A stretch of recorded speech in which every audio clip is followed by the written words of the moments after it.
देश की सबसे बड़ी एयरलाइंस कंपनी इंडिगो आज ऐसे संकट से गुजर रही है जो आप सबसे छिपा नहीं है, जो आप सबके सामने है, जिसे इंडिगो क्राइसिस के नाम से देखा जा रहा है। इसमें हजारों हजार फ्लाइटें कैंसिल हो गई, लोग भूखे एयरपोर्ट पे पड़े हैं, बस स्टैंड और रेलवे स्टेशन जैसे हालात हो चुके हैं एयरपोर्ट्स के। यहाँ तक कि बड़े बड़े शहरों के एयरपोर्ट्स, दिल्ली, हैदराबाद, बेंगलुरु, मुंबई जैसे एयरपोर्ट्स के हालात इतने खराब हो चुके हैं कि वहां पे एकदम लोग थक हार के एकदम बेहाल हो चुके हैं। और एयरपोर्ट पे कोई अपना एंगेजमेंट छोड़ दिया, किसी की एग्जाम छूट रही है, किसी की शादी छूट रही है, किसी का जॉब छूट रहा है। कि कितने लोग, उनमें से तो एक अपने पिता की अस्थियां प्रवाहित करने के लिए वाराणसी आ रहे थे, वो भी नहीं आ पा रहे हैं। उनकी अस्थियां उसी मटके में पड़ी हैं कि वो इस इंतजार में वहां रुके हैं कि कब फ्लाइट जाएगी और कब मैं इस अस्थियों को गंगा जी में प्रवाहित करूंगा। इंडिगो ने सरकार की गाइडलाइंस को फॉलो करने से मना कर दिया, जो कि एफडीएलटी के तहत एक गाइडलाइन जारी की गई थी। उस गाइडलाइंस को इंडिगो ने फॉलो करने से इनकार कर दिया और सरकार को रोड पे लाके खड़ा कर दिया। इसमें देखा जा सकता है कि सरकार, एक प्राइवेट कंपनी ने सरकार के पूरे सिस्टम को रोड पे लाके रख दिया, क्योंकि उस कंपनी का गाइडलाइन फॉलो करना था। उस कंपनी ने हमेशा न्यू फ्लाइट्स ऐड करते जा रहे थे, लेकिन फ्लाइट के हिसाब से, जैसे और आकाशा एयरलाइंस है, एयर इंडिया है, स्पाइसजेट है, तो और फ्लाइट्स में एक फ्लाइट पे 23 पायलट्स हैं और एयर इंडिया में एक फ्लाइट पे 19 पायलट हैं, 19, और इंडिगो में एक फ्लाइट पे 13 से 14 पायलट हैं। तो ये एफडीएलटी की गाइडलाइंस के अकॉर्डिंग ये एकदम गलत था।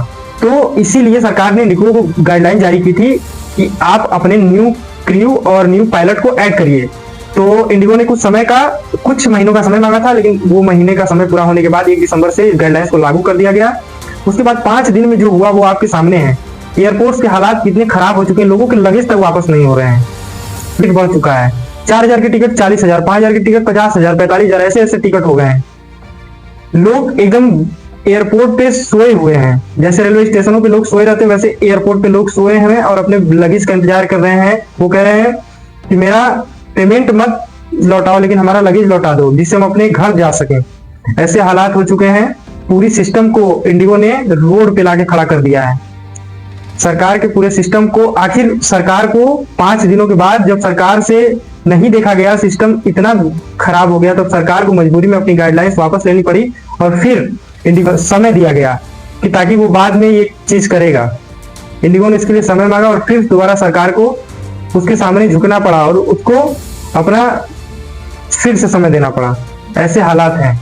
एक्चुअली इंडिगो को पायलट न्यू पे करने के लिए इसलिए कहा गया क्योंकि पायलट की कमी के कारण जो पायलट है उनके पे वर्कलोड ज्यादा है और वो गाइडलाइंस को फॉलो नहीं कर पा रहे हैं, जो कि ये गाइडलाइंस पूरे ऑल वर्ल्ड में है। एफडीएलटी की जो गाइडलाइंस ऑल वर्ल्ड में फॉलो होती है, लेकिन ये इंडिगो इसे मानने को तैयार नहीं है, क्योंकि इसे न्यू पायलट और न्यू क्रू को ऐड करना पड़ेगा, जिससे इनको ज्यादा सैलरी देने के लिए इनकी कंपनी को लॉस होगा। इसीलिए ये ऐसा नहीं कर रहे हैं और इसके लिए इन्होंने जानबूझ के ये काम किया। इन्होंने जानबूझ के सारी फ्लाइटें कैंसिल की ताकि सिस्टम को ये रोड पे ला सकें, क्योंकि इनको पता है भारत के फ्लाइट्स में 60% शेयर इनके पास है और इनको पता है कि जो लोकली ट्रेवल करते हैं उनमें से हर 10 में से 6 मेंबर इंडिगो को चुनता है। इसीलिए ये इसका फायदा उठा के सिस्टम को खत्म करना, मतलब सिस्टम के गाइडलाइन को नहीं फॉलो करना चाहते हैं एक लाइन में, बस इसीलिए ये सब हो रहा है और मजबूरी में सरकार को और समय देना पड़ा। लेकिन सरकार से हम गुजारिश करेंगे कि किसी भी एक कंपनी पे इतना डिपेंडेंट मत बनिए।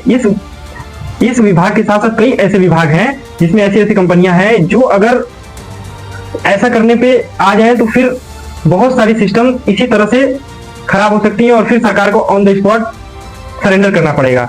तो मेरा सरकार से अनुरोध है, कृपया किसी को इतना भी हावी मत होने दे, किसी भी कंपनी को इतना हावी ना होने दे कि वे पूरे आपके देश के पूरे सिस्टम को तहस नहस कर सके। हालांकि ये जो हुआ ये बहुत ही शर्मनाक है और इंडिगो को इसके बारे में विचार करना चाहिए, लेकिन ये जो इंडिगो की हरकत है वो बहुत ही शर्मनाक हरकत थी। आज के लिए बस इतना ही, फिर मिलते हैं अगले वीडियो में, तब तक के लिए धन्यवाद।